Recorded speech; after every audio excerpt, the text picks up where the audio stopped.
Bonjour, c'est Marc. Bienvenue sur ma chaîne MLV, Muscles et longévité l'autre voie, ou comment être en santé optimale à tout âge dans un corps athlétique. Aujourd'hui, on va se projeter dans l'infiniment petit pour comprendre nos besoins essentiels.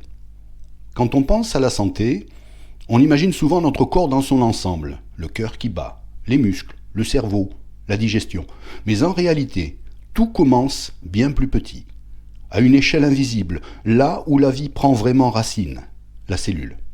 La cellule, c'est l'unité de base de la vie, la plus petite unité vivante.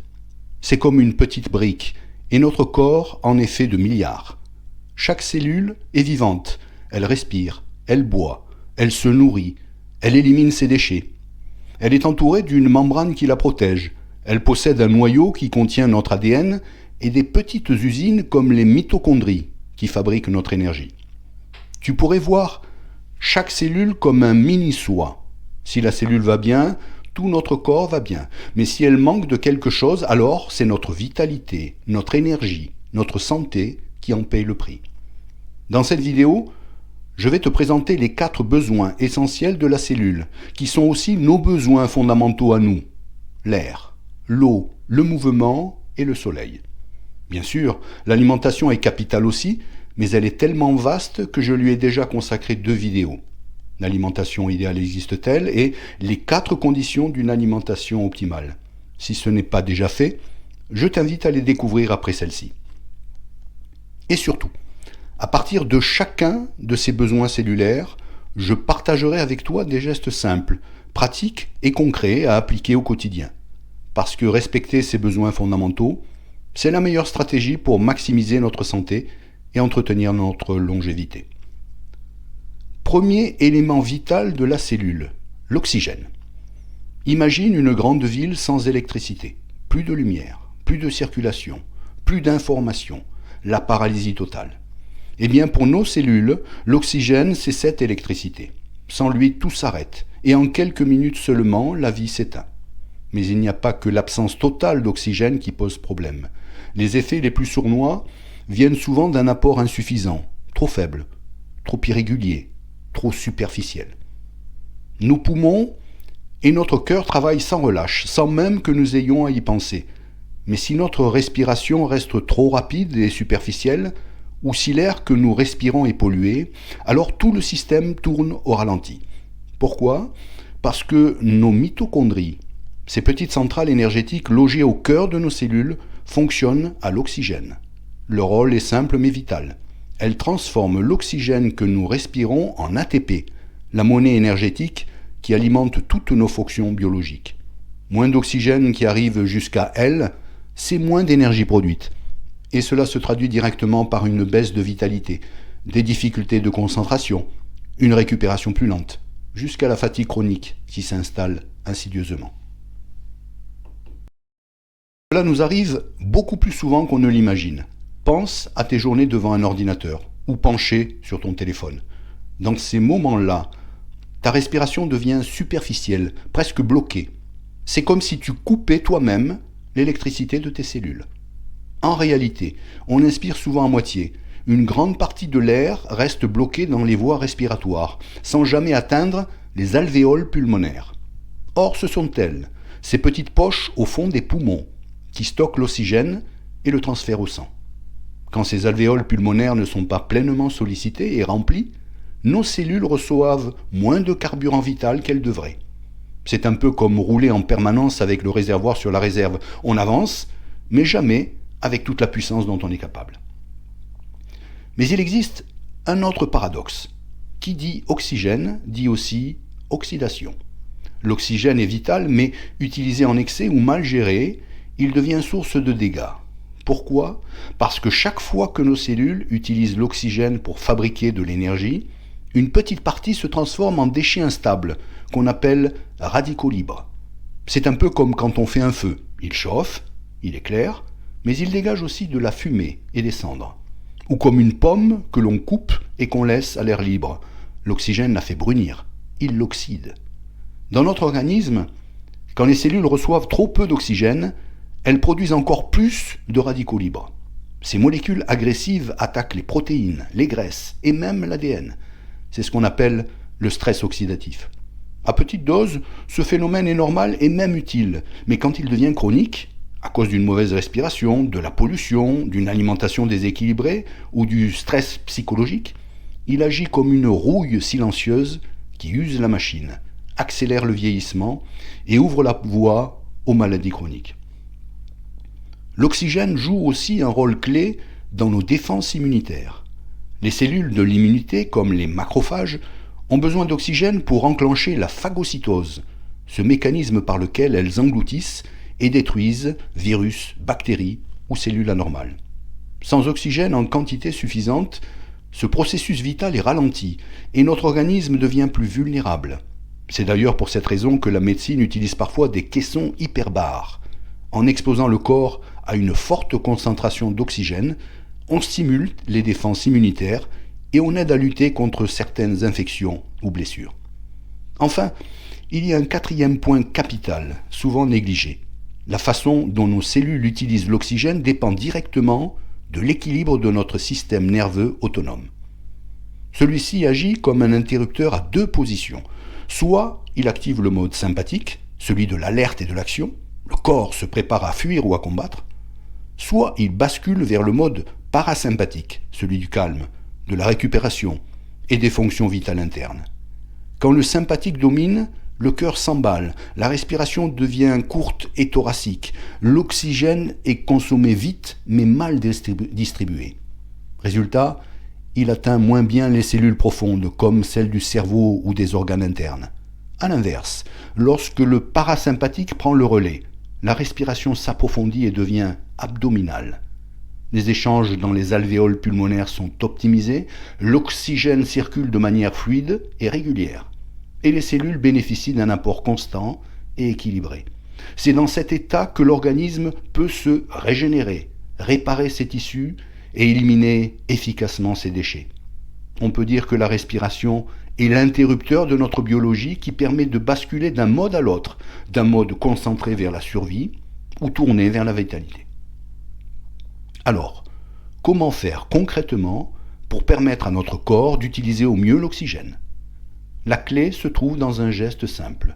Retrouver une respiration pleine et naturelle, celle que nous avions enfant, une respiration abdominale, profonde, qui fait bouger le ventre plutôt que la poitrine. En grandissant, et souvent en vivant sous pression, nous passons à une respiration thoracique, partielle, courte. Accorde-toi plusieurs fois par jour une respiration consciente. Inspire lentement par le nez pendant 5 secondes. Puis expire doucement par la bouche pendant 5 secondes. Et répète cela pendant 5 minutes. Tu offres un vrai plein d'énergie à tes cellules. Profite aussi de chaque occasion pour respirer un air de qualité. Ouvre les fenêtres, marche dans un parc, prends un moment dans la nature si tu en as l'opportunité. Le sport, lui aussi, est un formidable allié. Lors d'un effort, tu respires plus profondément, tu sollicites davantage tes alvéoles pulmonaires, tu augmentes l'oxygénation de tout ton corps. Et enfin, observe-toi. Est-ce que tu respires bloqué dans la poitrine ? Si oui, ramène ta respiration dans ton ventre, retrouve le souffle de l'enfant. Un geste simple mais essentiel. Prends le temps de respirer consciemment, le plus souvent possible dans la journée, pour relancer ton énergie et ton calme intérieur, avec une attention particulière à 2 moments stratégiques. Avant le sommeil, pour apaiser le système nerveux et préparer le corps au repos. Avant chaque repas, pour améliorer la digestion et l'assimilation. Deuxième élément vital de la cellule, le mouvement. Imagine un port où les bateaux ne bougent plus. Les cargaisons stagnent, les quais s'enlisent, la circulation devient impossible et tout finit par se détériorer. Eh bien, nos cellules réagissent de la même manière quand le corps manque de mouvement. Le sang circule moins bien, l'oxygène et les nutriments atteignent plus difficilement chaque cellule et les déchets s'accumulent dans le micro-environnement cellulaire. Le mouvement n'est pas un luxe. Il est essentiel pour nourrir, nettoyer et régénérer nos cellules. Quand tu bouges, ton cœur s'accélère, le sang circule plus vite et l'oxygène parvient efficacement aux mitochondries de chaque cellule. Ces petites centrales énergétiques produisent alors plus d'ATP, le carburant vital qui alimente toutes les fonctions cellulaires. Avec une pratique régulière, ton corps s'adapte en renforçant ces mitochondries. Il en fabrique de nouvelles. Elles deviennent plus efficaces et produisent moins de déchets. Résultat, chaque cellule devient plus performante. En parallèle, lorsque tu bouges, tes cellules consomment d'abord le sucre disponible dans le sang pour produire de l'énergie. Si l'activité se prolonge, elles utilisent ensuite le glycogène stocké dans les muscles et le foie, puis, en dernier recours, les graisses. Cette hiérarchie dans l'utilisation des carburants permet aux mitochondries de fonctionner de manière constante et d'éviter l'accumulation de déchets à l'intérieur. Le mouvement active aussi l'apoptose, ce processus naturel d'auto-nettoyage où les cellules trop endommagées ou inutiles s'éliminent d'elles-mêmes pour préserver l'équilibre du corps. Mais l'activité physique agit plus loin encore. Lorsqu'elle se prolonge au-delà d'une trentaine de minutes, elle déclenche une sorte de test de conformité cellulaire. Les cellules sont alors mises à l'épreuve. Seules celles capables de produire efficacement de l'énergie, de gérer le stress oxydatif et de s'adapter aux besoins accrus de l'organisme sont renforcées. Les plus faibles, incapables de suivre le rythme, sont progressivement éliminés. Résultat, un tissu plus jeune, plus performant et mieux adapté. Le mouvement régulier, sans effort excessif, agit ainsi comme une véritable cure de jouvence cellulaire. La circulation lymphatique, qui dépend directement du mouvement musculaire et de la respiration, est capitale. C'est elle qui transporte les cellules immunitaires dans tout l'organisme et joue le rôle de système d'épuration en éliminant toxines et déchets. Contrairement à la circulation sanguine, qui est propulsée par le cœur, la lymphe n'a pas de pompe centrale. Sans mouvement, elle stagne. Plus tu bouges, plus tes cellules de défense peuvent repérer et neutraliser virus, bactéries ou anomalies. Mais ce n'est pas tout. Le mouvement agit comme un véritable brassage en profondeur. Il stimule aussi les petits vaisseaux sanguins en périphérie et le liquide interstitiel qui entoure chaque cellule, ce qui favorise les échanges. Apport d'oxygène et de nutriments d'un côté, évacuation des déchets de l'autre.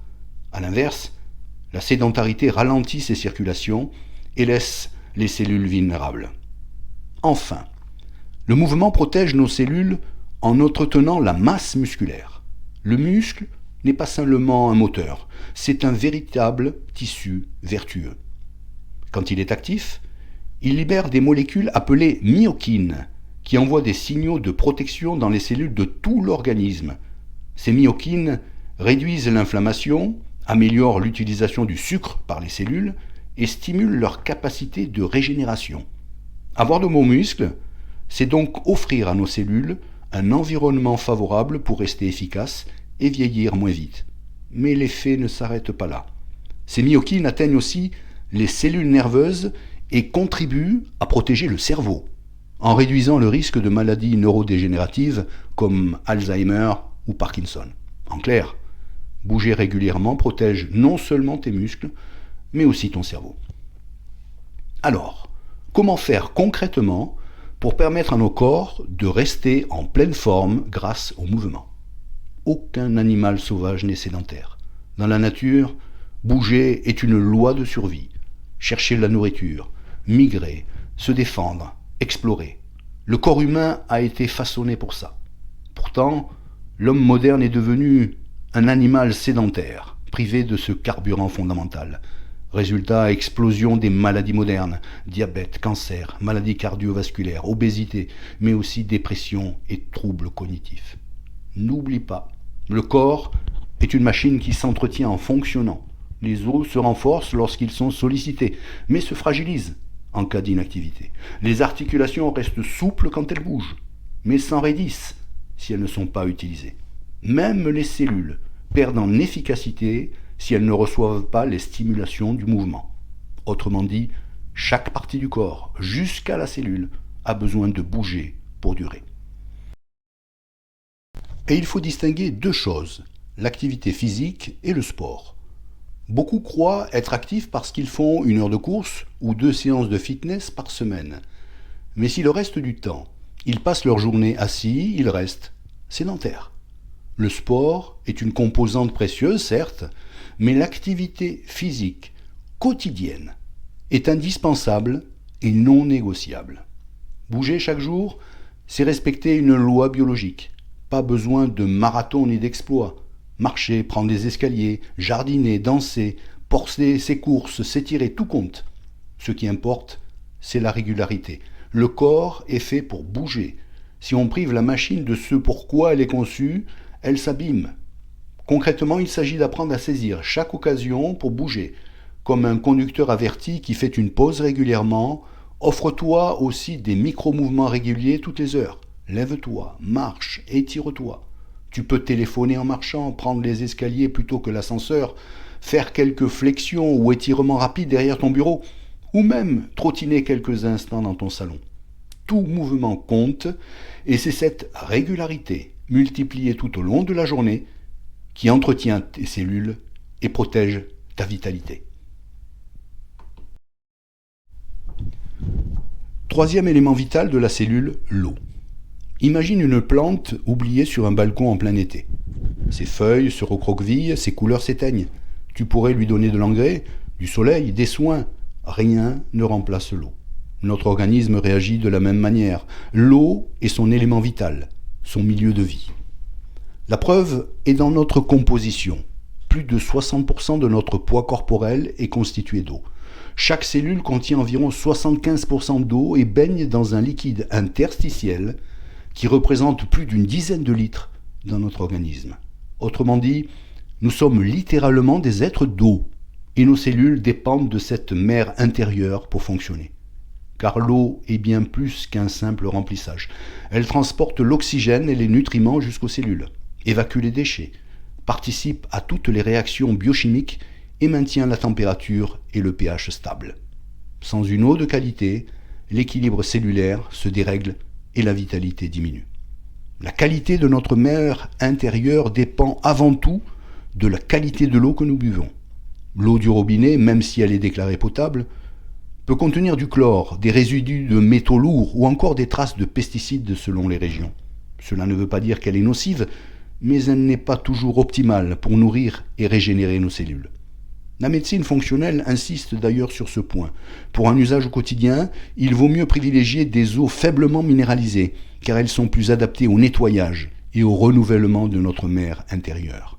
Les eaux fortement minéralisées, elles, peuvent avoir un intérêt thérapeutique ponctuel, par exemple pour reminéraliser après un effort intense ou une carence spécifique, mais elles ne sont pas idéales comme boisson de base. Après tout, on ne lave pas son corps avec une eau sale ou saturée. Pourquoi en serait-il autrement pour l'intérieur de nos cellules ? La qualité de notre mer intérieure dépend aussi de notre mode de vie. L'effort physique, le stress ou l'alimentation modifient sa composition. Quand tu transpires, tu perds non seulement de l'eau mais aussi des sels minéraux, ce qui perturbe l'équilibre interne. A l'inverse, si ton alimentation est trop acide, trop de sucre, de protéines animales, ou de produits transformés. Ton corps peut retenir de l'eau pour diluer cette acidité, créant une sensation de gonflement.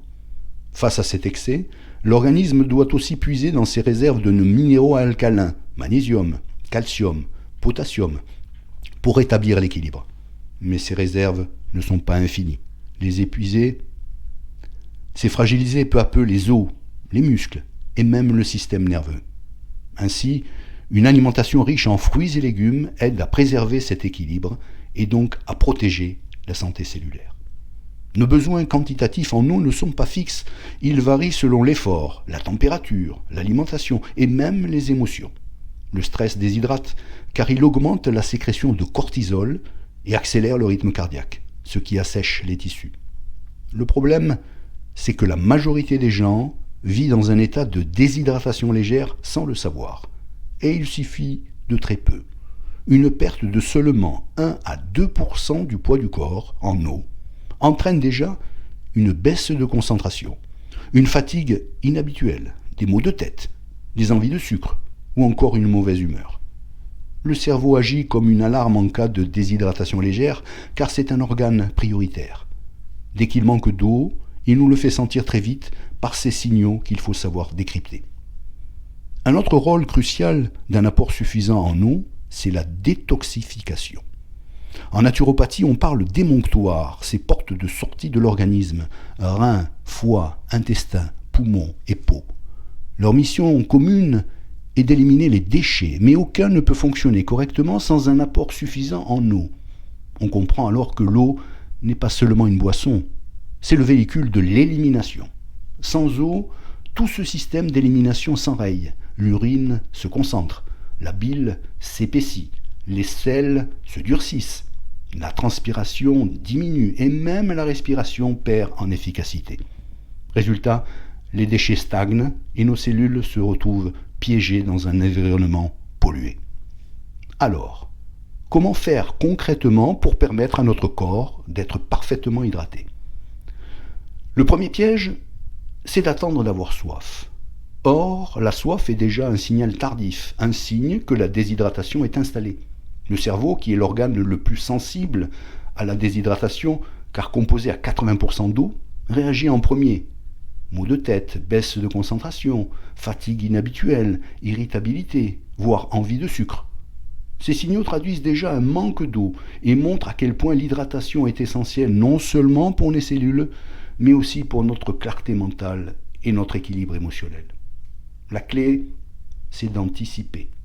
Comme le signal de soif est souvent trop tardif ou parfois difficile à décoder, mieux vaut instaurer une habitude. Boire régulièrement, par petites gorgées, tout au long de la journée, en dehors des repas, plutôt que d'attendre et d'ingérer de grandes quantités d'un coup. Et bien sûr, ces apports doivent s'adapter aux circonstances, effort physique, chaleur, type d'alimentation ou encore niveau de stress. Un signe simple pour vérifier ton état d'hydratation, c'est la couleur de tes urines. Tous les chiffres qui circulent sur la quantité à boire sont approximatifs et ne reflètent pas la réalité individuelle. En revanche, un jaune très clair est un bon indicateur. Il montre que ton corps est bien hydraté et en équilibre. Si la couleur devient plus foncée, c'est le signe que tes cellules manquent d'eau et que ton organisme a besoin d'un apport supplémentaire. Rien ne remplace une eau de qualité, de préférence peu minéralisée, comme une eau osmosée ou distillée, car elle hydrate en profondeur et soutient l'élimination. Les autres boissons, café, thé, tisane, peuvent avoir leur intérêt, mais elles ne se substituent pas à l'eau. Leur effet diurétique augmente même les pertes hydriques et minérales. Quatrième élément vital de la cellule, le soleil. Imagine une graine placée dans l'obscurité totale. Elle porte en elle tout le potentiel pour devenir une plante, mais sans lumière, elle reste dormante, incapable de s'épanouir. Nos cellules fonctionnent de la même manière. Le soleil leur apporte l'impulsion vitale qui active leur mécanisme et nourrit leur énergie. Nos ancêtres chasseurs-cueilleurs passaient la quasi-totalité de leur temps à l'extérieur, baignés de lumière naturelle qui rythmait leur journée et soutenait leur santé. Aujourd'hui, c'est un bouleversement majeur. Nous passons la majorité de nos journées enfermées, privés de cette lumière essentielle, ce qui fragilise peu à peu nos cellules et dérègle nos équilibres internes. Chaque cellule de notre corps possède des photorécepteurs, des capteurs qui détectent la lumière. Cela signifie que l'effet du soleil ne se limite pas à la peau. Il agit directement à l'intérieur des cellules comme un signal biochimique. Je te renvoie à ma 8e vidéo intitulée « Positionnement géographique des zones bleues et impact sur la santé » qui aborde le développement qui va suivre. Un des effets principaux de ce signal lumineux concerne notre horloge interne, appelée horloge circadienne, véritable chef d'orchestre interne. Cette horloge biologique, réglée par la lumière, synchronise l'ensemble de nos cellules. Elle règle nos cycles veille-sommeil.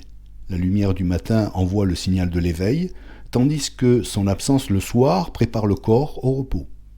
Elle coordonne nos hormones, cortisol le matin pour l'énergie, mélatonine le soir pour la récupération. Elle organise la régénération cellulaire. Les cellules savent à quel moment produire de l'énergie, réparer l'ADN ou éliminer leurs déchets. Quand la lumière naturelle rythme nos journées, cette horloge reste bien synchronisée et toutes nos cellules fonctionnent en harmonie. Mais quand nous passons la majorité de notre temps enfermés ou exposés à des lumières artificielles inadaptées, l'horloge se dérègle. Sommeil de mauvaise qualité, fatigue chronique, déséquilibre hormonal, baisse l'immunité et accélération du vieillissement cellulaire. Le deuxième impact du soleil concerne la vitamine D. Derrière ce nom trompeur, car elle agit en réalité comme une hormone, se cache un régulateur essentiel de notre santé cellulaire. Produite au niveau de la peau, sous l'action des UVB, elle est ensuite activée par le foie et les reins avant d'agir directement dans le noyau des cellules.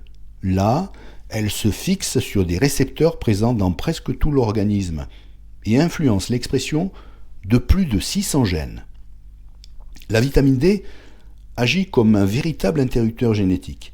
Elle régule l'absorption du calcium et la solidité des os, module l'immunité, contrôle l'inflammation, soutient le système nerveux et participe même à la protection contre certains cancers. Environ 90% de nos besoins en vitamine D proviennent du soleil, le reste, soit 10%, étant apporté par l'alimentation. Sans un apport suffisant de soleil, et donc de vitamine D active, les cellules perdent une partie de leur instruction de fonctionnement, deviennent plus vulnérables et moins performantes. Exactement comme une graine privée de lumière reste en sommeil, nos cellules privées de soleil ne peuvent pas exprimer tout leur potentiel de vitalité et de régénération. En réalité, ces deux grands effets du soleil, la synchronisation de notre horloge circadienne et la production de vitamine D, ne sont que la partie la plus visible d'un réseau d'influence beaucoup plus vaste. La lumière du soleil est un véritable langage que nos cellules comprennent. Elle améliore la circulation, stimule les mitochondries pour qu'elles produisent plus d'énergie et moins de déchets, et agit aussi sur nos hormones du sommeil et de l'humeur.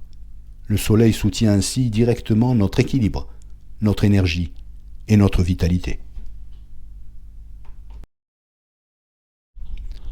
Alors, comment faire concrètement pour permettre à notre corps de profiter des bienfaits du soleil? En France métropolitaine, d'octobre à mai, 90% de la population est carencée en vitamine D. L'exposition solaire est insuffisante pour en produire suffisamment. Une prise de sang permet de doser objectivement la vitamine D, un objectif santé de 60 à 70 nanogrammes par millilitre.